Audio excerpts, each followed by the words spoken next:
You know, uh, you know that incredibly specific feeling when it is Friday evening, you're sitting on your couch, and you have this sudden, like, burning urge to go out and actually do something. Well, absolutely. The classic Friday night paralysis. Right. You want to experience your city, maybe see some live music, just, be around other human beings in a physical space. So you pull out your phone full of optimism. And we all know exactly how that ends. Yeah, an hour later, you are still right there on the exact same cushion. You've just been endlessly scrolling through tabs and apps, completely paralyzed by the sheer volume of options. And you just end up ordering takeout. Exactly. Takeout and watching a rerun of a show you have already seen, like 5 times. Welcome to the deep dive, by the way. Today, we're on a mission to figure out why this keeps happening to you. It is a genuinely fascinating paradox of modern life, isn't it? It really is. Today's insights come from a piece called The Single Ticket Strategy, Curating Connection in Modern Discovery, and it breaks down the philosophy behind a service called PicksByEvent.com. Okay, let's unpack this. We all desperately want to experience live events, but the internet has basically failed us in this one specific category. It's totally failed us. The gap between the genuine desire for, spontaneous connection and the exhausting reality of actually trying to organize it, it's never been wider. Yeah, it takes so much effort now. Right, because we are dealing with a generation of people who want to be out in the world, but the digital tools we rely on to navigate that world are actively draining the energy required to participate in it. We just sort of assume the internet is the ultimate search engine for human experience, right? Exactly. I mean, if you want to know the capital of a tiny country, you have it in milliseconds.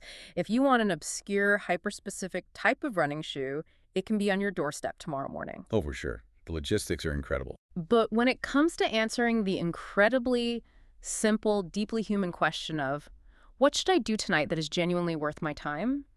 The underlying mechanics of modern technology just start working aggressively against you. They really do.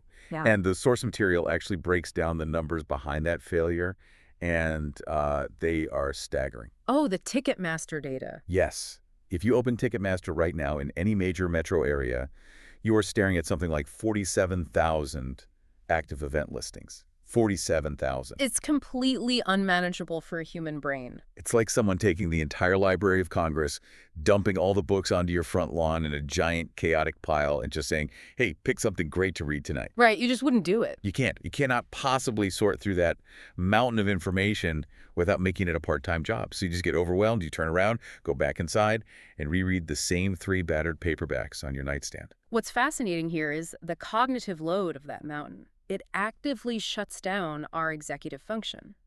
There's this concept in behavioral psychology at play here called the friction of discovery. Friction of discovery. Okay, tell me more about that. Well, tech platforms have basically sold us this lie that having unlimited options automatically empowers the consumer. Right, the more is better idea. Exactly. But the reality is that infinite choice paralyzes the consumer. When you are faced with 47,000 possibilities, evaluating, comparing, and ultimately selecting just one, it requires a massive amount of mental energy. Because you're not just picking a band, you're calculating a whole evening. Yes. You are calculating drive times, parking, ticket fees, whether your friends will like the genre, whether the venue has decent sightlines. It's exhausting. And the platforms aren't helping you filter that in any meaningful way at all. Like, look at Instagram. Oh, Instagram is terrible for this. It's the worst. You scroll looking for weekend plans, but you aren't seeing the best local shows. You're just being bombarded with sponsored content for massive overpriced events you would never actually attend. Because they have the ad budget. Exactly. It feels like hiring a real estate agent to help you find a unique, historic home in your neighborhood, and they just keep driving you to a massive cookie-cutter subdivision 30 miles away just because the developer is paying them a massive kickback. That is precisely how the algorithms are engineered, though. The algorithms running Ticketmaster or Instagram are not designed to uncover the most intimate, soul-stirring local punk show or, an incredible jazz trio in a basement bar. No, they don't care about the basement bar. Not at all. They are optimized purely for scale, for massive ad spend, and for high-volume ticketing. They prioritize events that have the marketing budgets to just completely game the system. So the technology designed to connect us globally has effectively blinded us to what is happening right down our own streets. That's exactly it. But even when you try to circumvent the algorithms, like seeking out genuine human advice, it still falls apart. You're thinking of the Reddit example from the source. Yeah, The source points out that people often turn to Reddit for local recommendations. But you ask a simple question like, where is a good place to hear live acoustic music tonight? And it just descends into chaos. Total chaos. 30 minutes later, you are buried in a thread where 50 people are viciously arguing about municipal parking policy or zoning laws. You end up further away from a decision than when you started. And because finding an event is so cognitively exhausting, we develop these behavioral defense mechanisms. The source material refers to this as the "I'll go next time" trap. The "I'll go next time" trap. We've all done that. Oh, universally. You see a flyer or a brief listing for a cool indie band, but the immediate thought process isn't excitement anymore. It's a calculation friction. Like, what is this going to cost me? Right. You wonder if the tickets will have $50 in hidden fees at checkout, or if the venue is going to be uncomfortably crowded, or if you even have the energy to figure it out. So you just tell yourself, I'll go next time they are in town. Which is really just a lie we tell ourselves to feel better about giving up. It feels like a temporary postponement, but it effectively becomes a permanent state of inaction. Oh, yeah. The ultimate result of this trap is that people stop taking risks on discovery. On the rare occasions they finally summon the energy to leave the house, they stick exclusively to the same 3 or 4 familiar acts they already know. They just buy tickets to legacy bands they've seen a dozen times. Exactly. Meanwhile, they are completely missing something truly extraordinary, culturally significant, and highly affordable happening just 2 miles away. Well, let's talk about the financial side of this, because the source material draws a very sharp contrast here. They compare a $29 show at an intimate 400-person venue to a $180 stadium ticket. The stadium tours are dominating right now. They are, but I really want to push hard on this stadium tour phenomenon. Because paying $180, which, let's be honest, is practically the floor these days, it's often double or triple that. Oh, easily. Paying that much to sit in the absolute nosebleeds of a concrete arena is a terrible deal. It's a completely different experience. You are surrounded by thousands of people paying $20 for a warm beer. And you are so far away from the actual physical stage that you literally have to watch the performer on a giant jumbotron just to see their face. You're watching a screen. Yes. You are essentially paying hundreds of dollars for a very inconvenient, uncomfortable form of streaming. You are just watching a screen in a crowded room. You are paying a massive premium merely for proximity to a famous person, but you are receiving absolutely zero intimacy. Zero. And this brings up one of the most crucial concepts in the source material, which is experience density. Experience density. Okay. Experience density is essentially the ratio of emotional, visceral impact to the physical space you are occupying. So how does the physical space actually dictate that emotional impact? Well, think about the physics of that $29 show in a 400-person room. High experience density means you are close enough to hear the unamplified resonance of the guitar before it even hits the microphone. Oh, wow. Yeah, that's real. You can literally see the sweat on the performer's face. If the crowd gasps or sings along, that energy bounces off the low ceilings and hits you squarely in the chest. There is a shared breath in the room. It's tactile. It's physical. Exactly. Those are the grassroots, visceral, memory-making events. But because algorithms favor the massive scale and marketing dollars of the stadium tours, these high-density experiences just get completely buried under the noise. And streaming a song in your living room is incredibly convenient, but it will always be exactly the same every single time you play it. The audio file doesn't change. It's static. Right. But a spontaneous live experience in a packed, intimate room is wildly unpredictable. The specific combination of the people who showed up that night, the mood of the artist, the mistakes, the improvisations, it will never happen exactly that way ever again. And because the algorithmic noise has made finding those specific dense experiences so laborious, people are effectively being starved of true human connection, even while living in major metropolitan areas packed with art, culture, and vibrant local scenes. It's tragic, honestly. We are surrounded by water but dying of thirst because we can't figure out how to operate the well.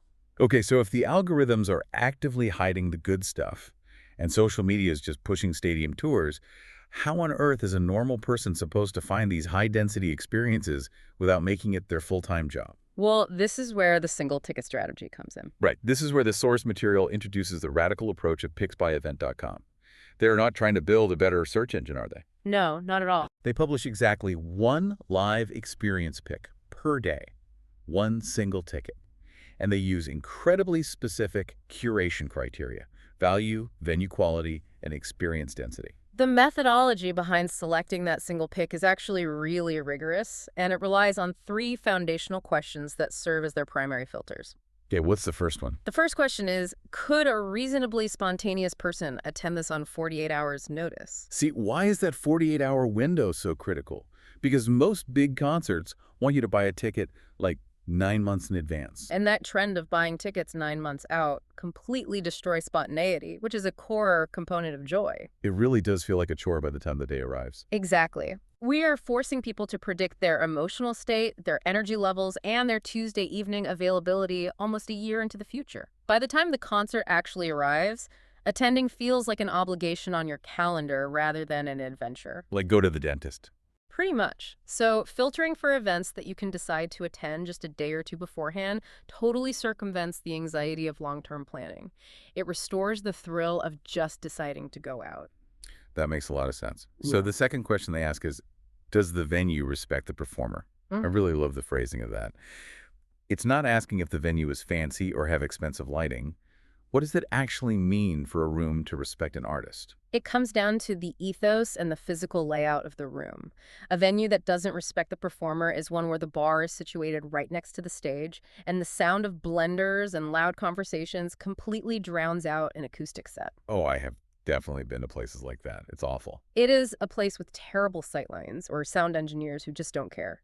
A Oh. venue that respects the performer is built for listening. Right. The acoustics are treated, the staff fosters an environment where the art is the focal point, and the crowd understands they are there to participate in an experience, not just use the band as background noise for their socializing. Okay, and the third question is probably the most brutal one. Is this simply worth the evening? Time, especially after a long work week, is the ultimate currency. No one wants to trade their precious Friday night for a mediocre experience. Exactly. And to justify taking that time, the daily pick is accompanied by an editorial note explaining the why. It doesn't just list the start time and the ticket price, it provides vital context. What kind of context? Well, it might explain the history of the venue or note that the artist just released a critically acclaimed album and is on the verge of exploding into much larger arenas, making this your absolute last chance to see them in a small room. Oh, that's cool. The source is very clear on this distinction. It is not just a listing, it is a carefully constructed argument for showing up. Okay, here's where it gets really interesting, because I need to jump in and challenge this one-pick model. Because on the surface, it sounds like a terrible business strategy. Really? How so? Well, if an entire metro area has 47,000 events going on, offering me one single pick seems incredibly risky. What if today's pick is a heavy metal band and I exclusively listen to jazz? What if it's an underground comedy show and I only want live music? Hasn't this service completely failed a massive portion of the population for that specific day? If we connect this to the bigger picture, the genius of the single ticket strategy lies in abandoning the attempt to perfectly match everyone's hyper-niche tastes. But isn't that what people want? Perfect matches. That is the exact trap the algorithms fall into. Spotify says, oh, you listened to 3 pop songs today, here are 50 pop concerts. It just traps you in an echo chamber of your past behavior. Oh, I see. The single ticket strategy is attempting something far more profound. It is completely removing the friction of discovery by replacing algorithmic volume with human trust. So it isn't about giving me what I think I want based on my data. Exactly. It is about giving you an undeniable recommendation. Think about what actually gets someone off the couch. It isn't a list of 50 mediocre, algorithmically sorted options. No, that just causes the paralysis we talked about. Right. What gets you off the couch is a trusted friend grabbing you by the collar and saying, I don't care if you don't normally listen to bluegrass. This specific band in this specific room tonight is going to be legendary. You have to be there. Because you trust their taste more than your own genre preferences in that moment. Exactly. Even if the genre isn't your usual preference, if the editorial argument is compelling enough, it inspires the spontaneity needed to break out of that next time trap. That completely flips the dynamic of discovery. Instead of the burden being entirely on the consumer to sift through a mountain of garbage to find a diamond, the curator simply hands you the diamond and says, look at the cut on this. You need to see this under the lights. It removes the cognitive exhaustion from the equation entirely. It really does. And that context, the story behind the recommendation transforms the user. When you understand the stakes for the performer or the legacy of the stage they are standing on, you are no longer just a passive consumer handing over a credit card for a ticket. You're part of it. You become an active participant in the cultural fabric of your city. You are showing up with purpose. So what does this all mean? Pulling all these threads together, the overarching realization here is actually incredibly hopeful. Hopeful. Yeah, I think so. Because if you are sitting on your couch feeling like there is nothing to do, the problem is not a lack of amazing art. Local scenes are not dead. There is incredible art happening all around you. The problem is the noise. Yes, an absolute overabundance of noise.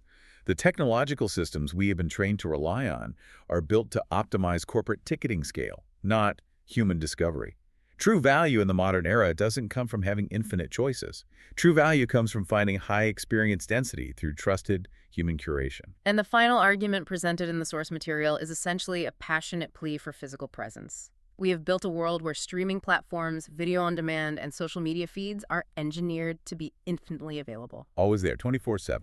They will always be there, waiting for you exactly as you left them whenever you decide to engage.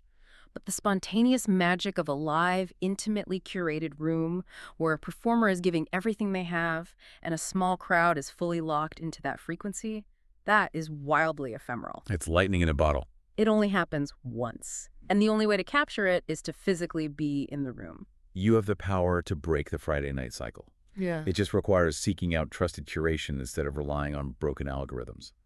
But I want to leave you with a lingering thought to ponder on your own tonight. Let's hear it. If our deepest, most lasting memories as human beings are consistently forged in these spontaneous physical gatherings with strangers, what happens to the shared cultural memory of an entire generation when the algorithms successfully curate us all into just staying home, safely separated on our couches, watching the exact same rerun?